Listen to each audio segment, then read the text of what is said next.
Assalamu alaikum to all my brothers and sisters, and hi to anyone else who's watching. My name is Marha Adnan, and I'm going to be sharing. I promise that was my hand, not I didn't fart.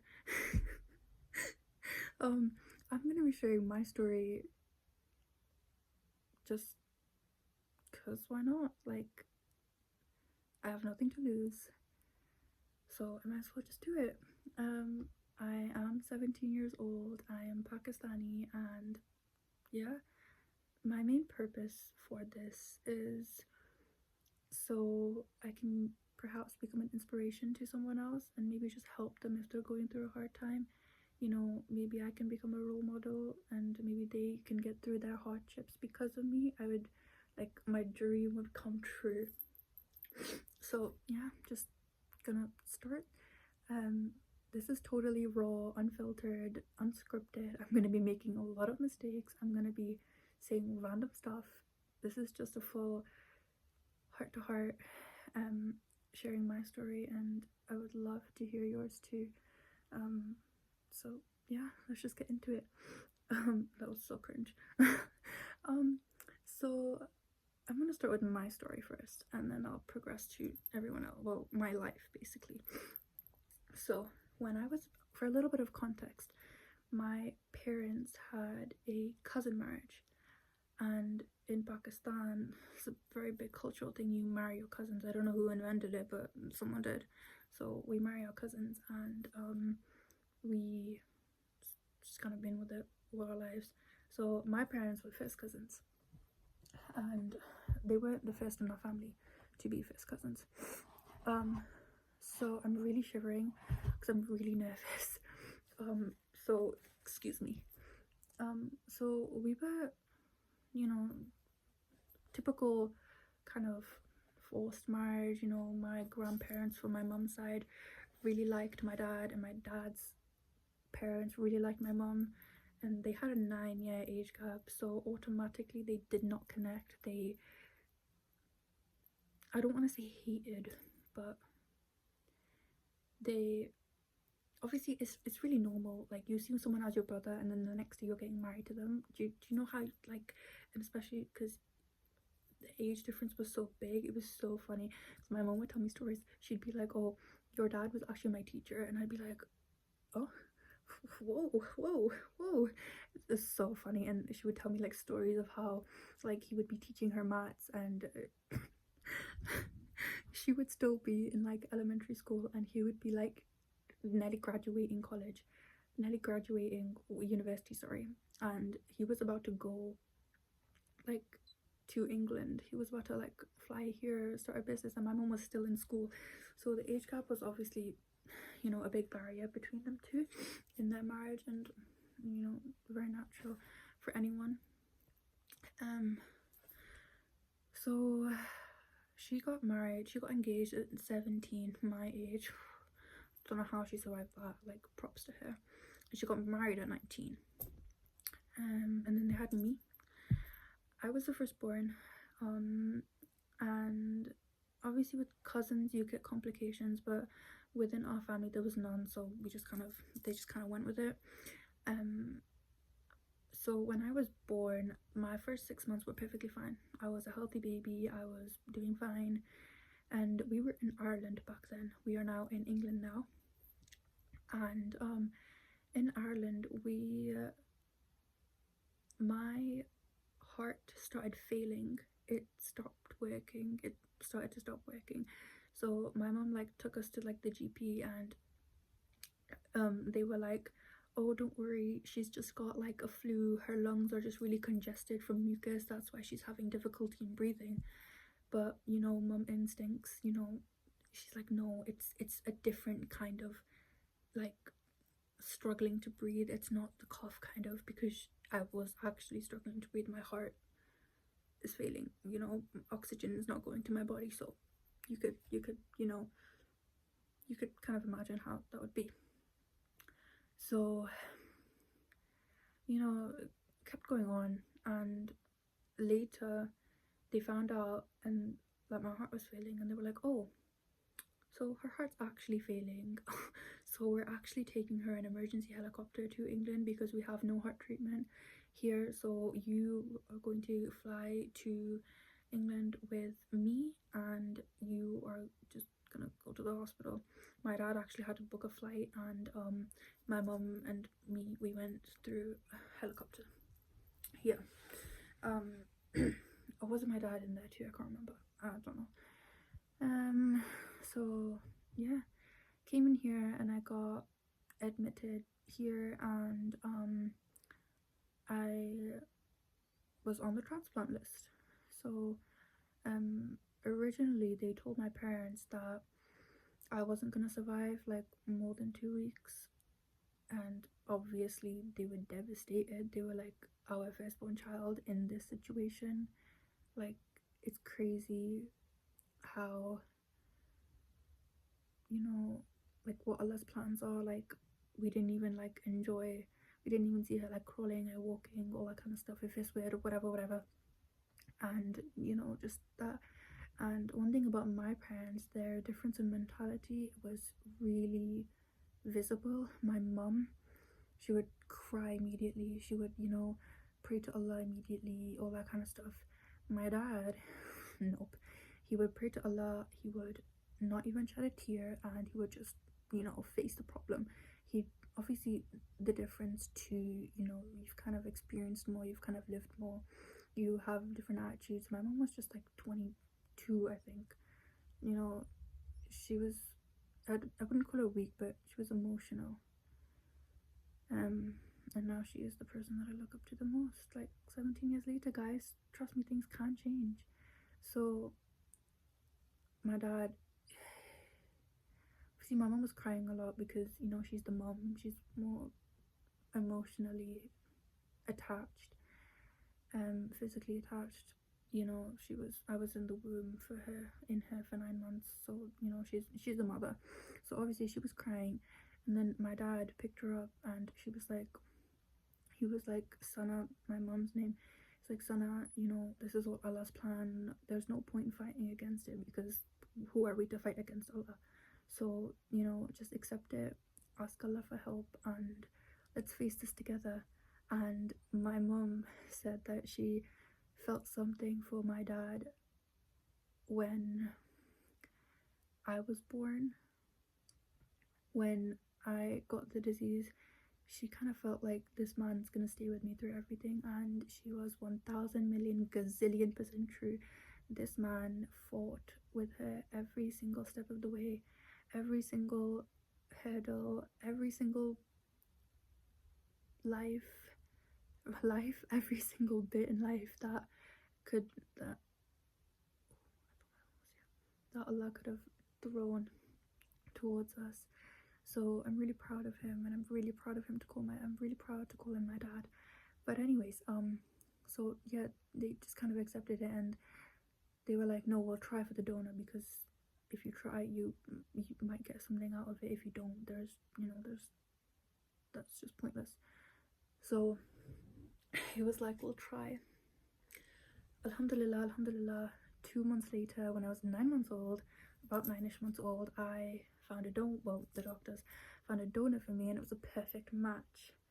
And a little bit more context, if you don't know, they use a VAD machine, which is 4 pipes acting as an artificial heart, 2 pipes pumping deoxygenated and the other 4 pumping oxygenated blood, like a fake heart. And they put like the pipes on my stomach area, and I still have all of the stitches, and they, you know, obviously cut my chest open to I'm actually shivering, to, you know, do the operation, and I still have all the stitches down there on my leg from my pipes.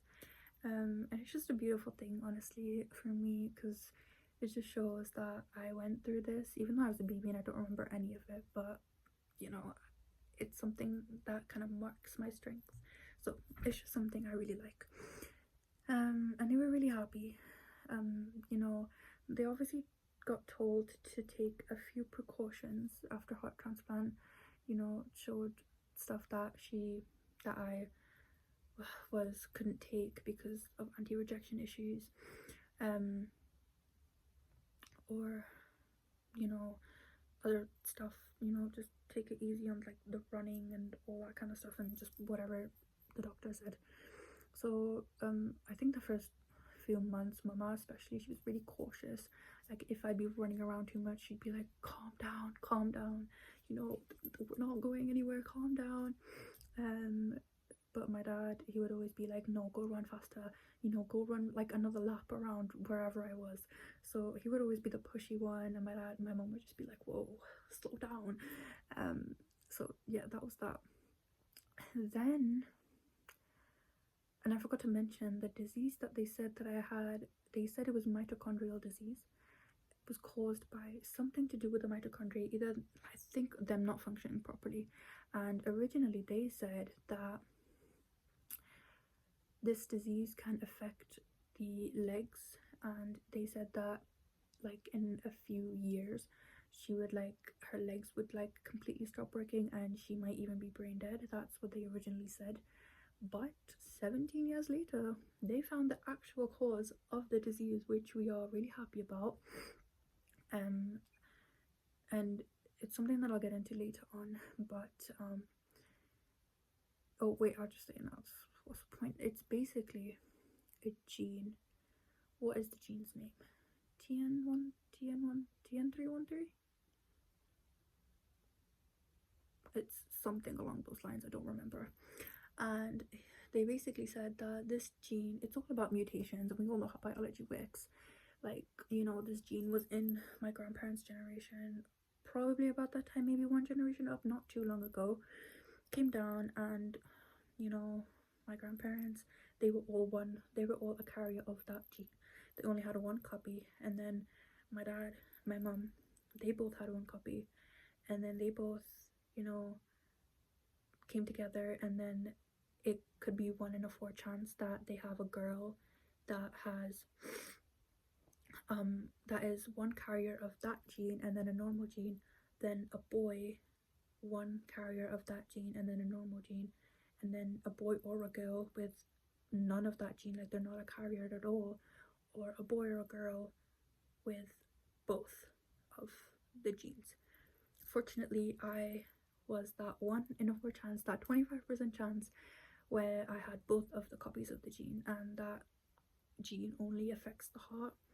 So that's one thing clarified, that I will not be brain dead. Alhamdulillah, I will still have legs. Alhamdulillah.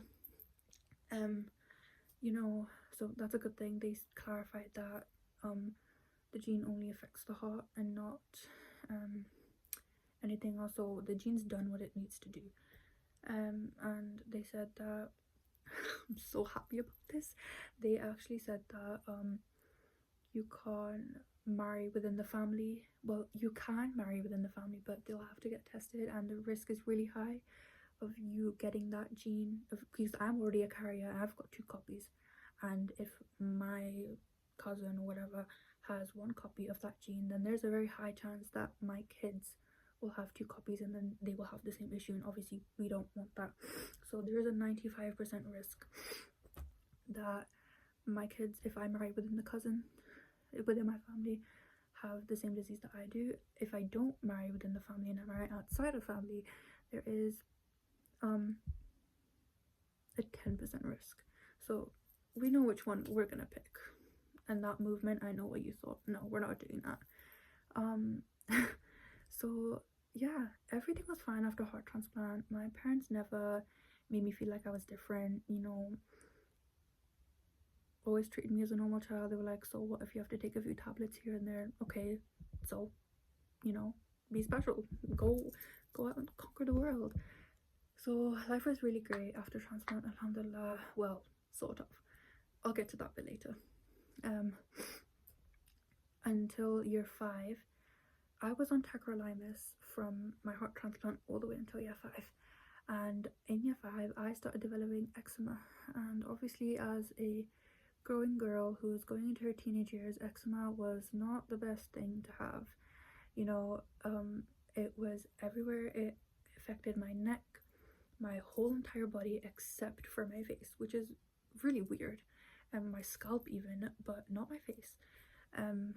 So that was really weird. and I didn't have it severe, but it was definitely there. And it really affected me because I was going into year 7, and by then it was actually getting really bad and really worse.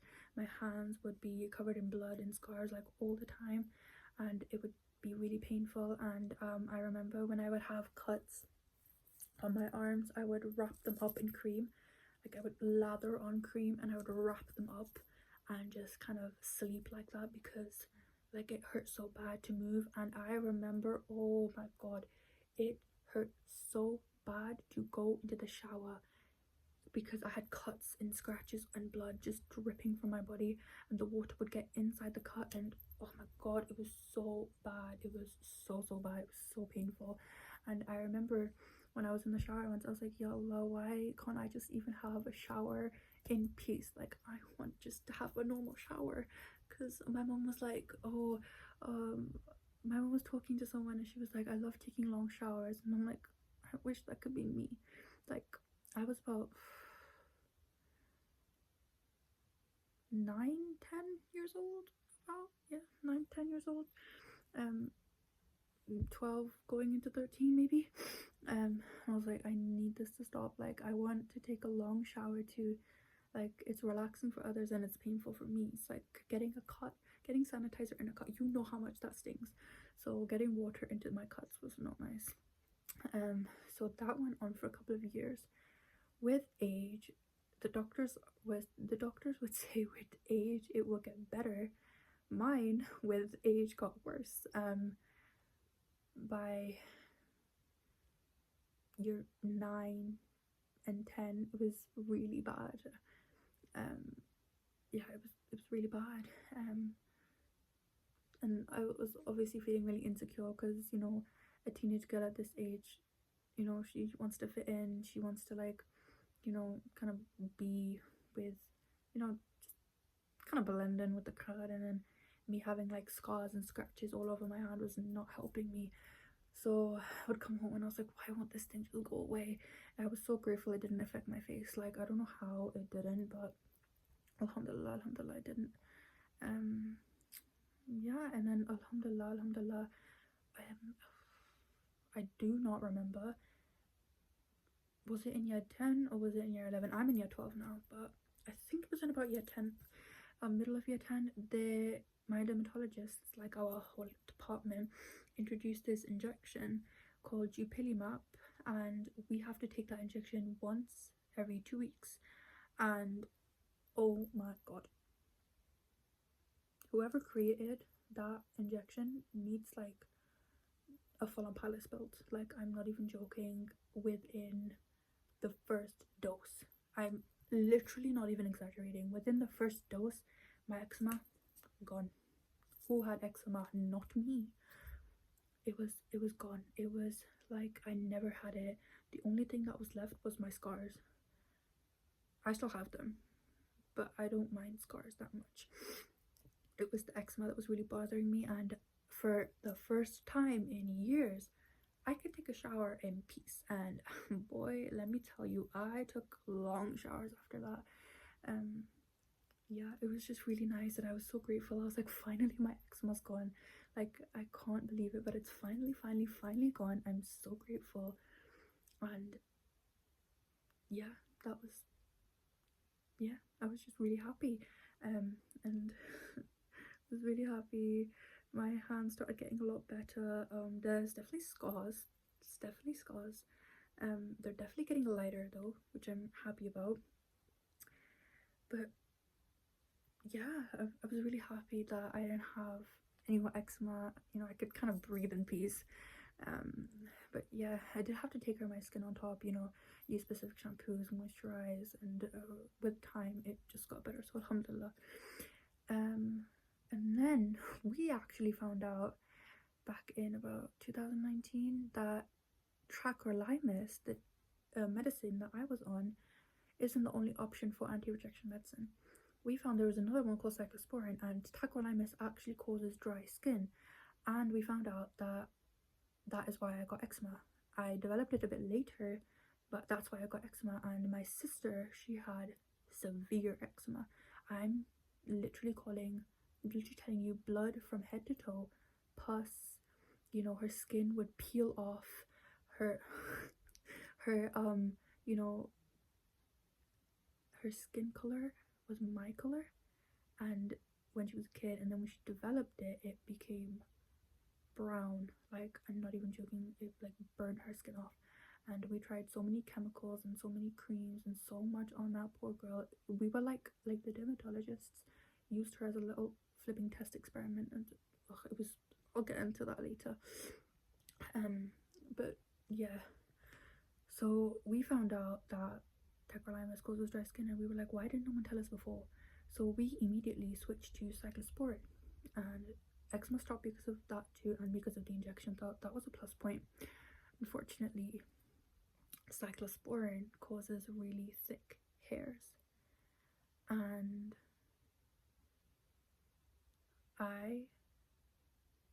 me going into my teenage years, me going into, you know, that whole era of trying to fit in and all that kind of stuff, I started growing so much hair everywhere. Like, it was really bad, to the point where, if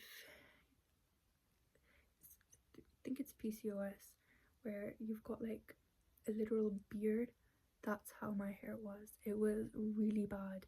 It was so bad. I was crying. I was like, what is this? I like my arms, my plus point on my head and my eyebrows.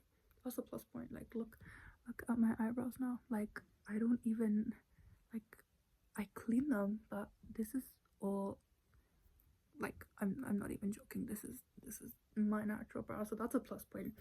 My hairs, my legs, my body, my face. It affected my face this time, unfortunately. It was just all covered, and I was so upset. I was crying. I was like, what is this? I'm like really annoyed about it, but I just kind of lived with it. And, you know, waxing is the solution, guys.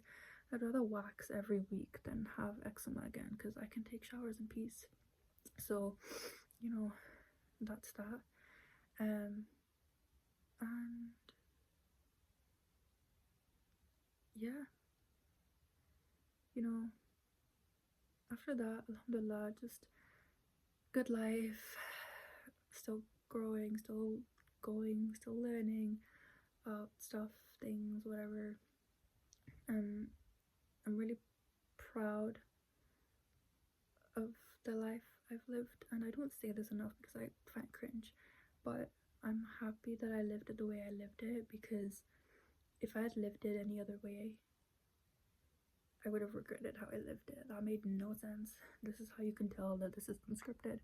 But yeah, it's just kind of a way to, like, I just really hope I'm making no sense. This is the part where I start to panic.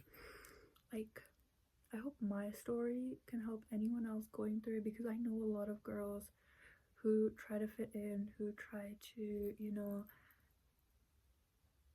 be one of them, when your own story makes you unique. My story makes me unique, and your story makes you unique. I probably do not have a story that is like yours, and you probably do not have one that's like mine. We might have similar ones, but I promise you, the more unique the better. You just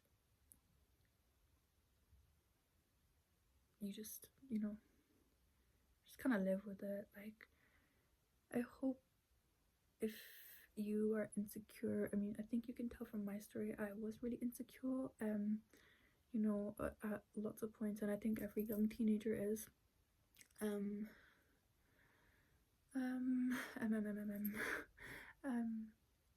So I just hope that my part of my story can help you be more confident, you know, love yourself more, and I promise it all gets better with time. I only started loving myself like a month ago. Like, I'm not even joking.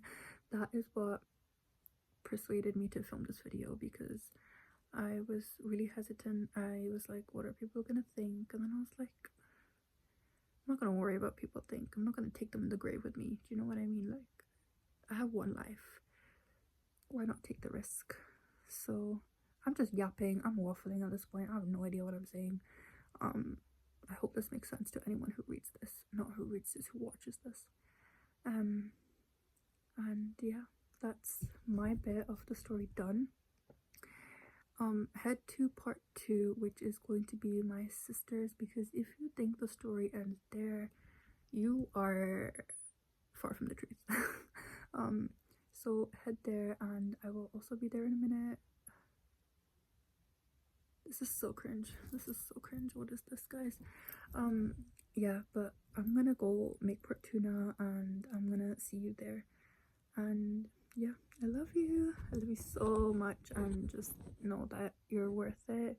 Even if you feel like you're behind, or you don't fit in, or you know, you're missing out on something, I promise you, you're just not in the right spot. You either need to change your mentality, or you need to change your mindset and mentality. It's the same thing, bro.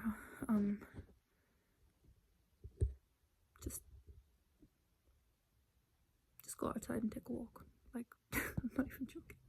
I'm making absolutely no sense right now, and I do not know what I'm saying, and I do not know what's coming out of my mouth.